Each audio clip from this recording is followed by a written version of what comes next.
premier, on commence avec le terme merhaba ou bien selam. Les deux veulent dire la même chose. Il veut dire salut. Je répète, pour dire salut, on dit merhaba, merhaba ou bien selam. Günaydın. Günaydın qui veut dire bonjour. Günaydın qui veut dire bonjour. Hoş geldiniz. Alors, pourquoi ici j'ai écrit le I et le Z en rouge? Alors, hoş geldiniz, ça veut dire bienvenue. On dit hoş geldin quand on tutoie quelqu'un et hoş geldiniz quand on vous voit ou bien comme on dit bienvenue à un ensemble de personnes. Donc c'est hoş geldin ou bien hoş geldiniz qui veut dire bienvenue. Alors, la personne à qui vous dites bienvenue, elle vous répond hoş bulduk. Je répète, la personne à qui vous dites bienvenue, hoş geldin ou bien hoş geldiniz, elle vous répond hoş bulduk. Il y a aussi iyi günler qui veut dire bonne journée. Gün c'est journée. İyi günler c'est bonne journée. İyi akşamlar qui veut dire bonsoir. Akşam c'est le soir. İyi akşamlar, iyi akşamlar c'est bonsoir. İyi geceler qui veut dire bonne nuit. Je répète, iyi geceler qui veut dire bonne nuit.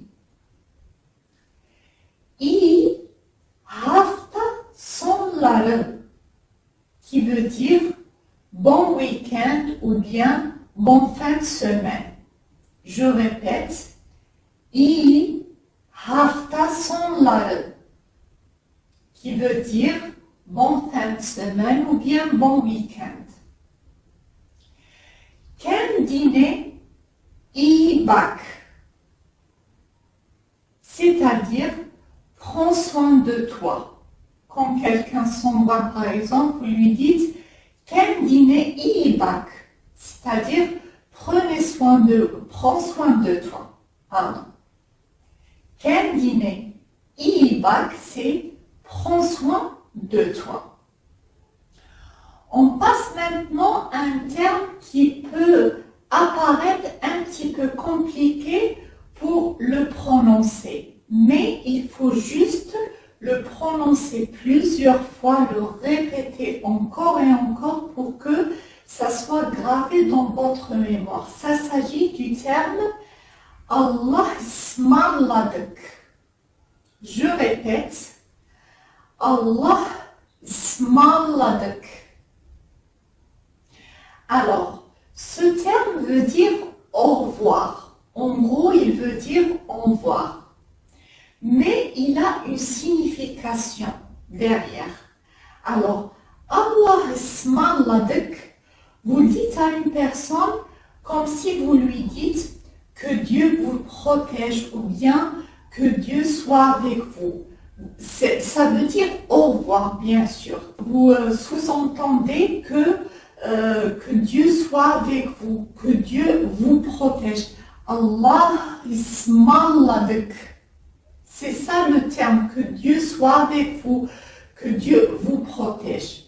Donc, il faut juste le répéter encore et encore pour que vous le reteniez assez bien. Je répète encore une fois, Allah ismalladık. Alors, on passe aussi à ces deux termes ici. Alors, comme vous le voyez en langue turque, il y a plusieurs termes pour dire au revoir. Alors, ces deux termes, ils sont liés l'un à l'autre. Je vais vous expliquer pourquoi. Alors, comme vous le voyez, pour Hoşçakal, j'ai écrit au revoir dit par celui qui part. Et güle güle dit par celui qui reste. Alors, je vais vous donner un exemple pour mieux comprendre. Par exemple, vous avez reçu des invités à la maison. Maintenant, les invités s'en vont. Alors, l'invité vous dit « Hoşçakal ». La personne qui s'en va dit « Hoşçakal ». Et vous êtes la personne qui reste à la maison. Alors, vous lui dites « Güle güle ». La personne qui part, c'est-à-dire l'invité, vous dit « Hoşçakal ». Et vous, la personne qui restait, vous dites « Güle güle ». Alors, un autre exemple, par exemple, vous êtes au restaurant avec des amis, vous vous levez, vous voulez partir, alors vous dites « Hoşçakal », vous partez, vous laissez ces gens au restaurant, vous dites « Hoşçakal », et eux, ils disent Güle güle. Alors, Hoşçakal, c'est au revoir et güle güle, c'est aussi au revoir, mais Hoşçakal est dit par la personne qui part et güle güle par la personne qui reste. On passe maintenant au terme görüşürüz et görüşmek üzere. Je sais que vous avez beaucoup entendu dans la langue turque görüşürüz. C'est très utilisé. Ça veut dire par exemple à plus, à bientôt, à tout à l'heure, etc. Il y a aussi görüşmek üzere qui a la même signification, c'est à plus, à bientôt, etc. Mais plus précisément. Alors, on dit plus souvent görüşürüz.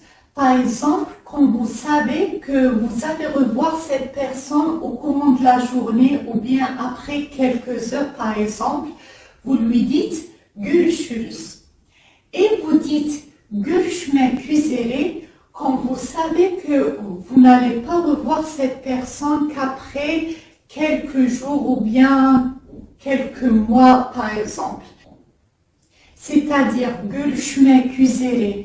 Vous le dites pour une période de longue durée et görüşürüz pour une période de courte durée. Ça, mais je constate qu'on dit görüşürüz même quand on va voir la personne dans quelques jours, on lui dit görüşürüz, mais c'est plus approprié de dire görüşürüz quand on veut, quand on va voir cette personne après quelques heures ou bien après par exemple au courant de la journée, et görüşmek üzere plus loin dans le temps, par exemple après quelques jours, après quelques mois, etc. Alors, mais les deux signifient à plus, à bientôt, etc. On passe maintenant à iyi uykular, qui veut dire dors bien ou bien dormez bien. Ici, il l'utilise plus souvent pour les enfants, c'est-à-dire iyi uykular, dormez bien. Il y a aussi iyi dinlenmeler, qui veut dire repose-toi bien ou bien reposez-vous bien. Je répète, iyi dinlenmeler. Il y a aussi iyi şanslar. Alors, au début, si vous l'avez vu, j'ai fait une petite faute, j'ai écrit le ch ici, mais c'est le c. Alors je rectifie et je le redis, c'est le C. Chancellor. I-chancellor, qui veut dire bonne chance. Et il y a i-tatiller, qui veut dire bonnes vacances. Alors, tatil, c'est vacances au singulier. Tatiller, c'est vacances au pluriel. Vous dites bonnes vacances, vacances au pluriel. Donc, i-tatiller. Alors, je vais vous répéter ces quelques expressions. Merhaba ou bien selam. Günaydın, hoş geldin ou bien hoş geldiniz. Et elle vous répond hoş bulduk. İyi günler, iyi akşamlar, iyi geceler, iyi hafta sonları, kendine iyi bak. Allah ısmarladık. Hoşça kal. Güle güle. Görüşürüz. Görüşmek üzere. İyi uykular. İyi dinlenmeler. İyi şanslar. İyi tatiller.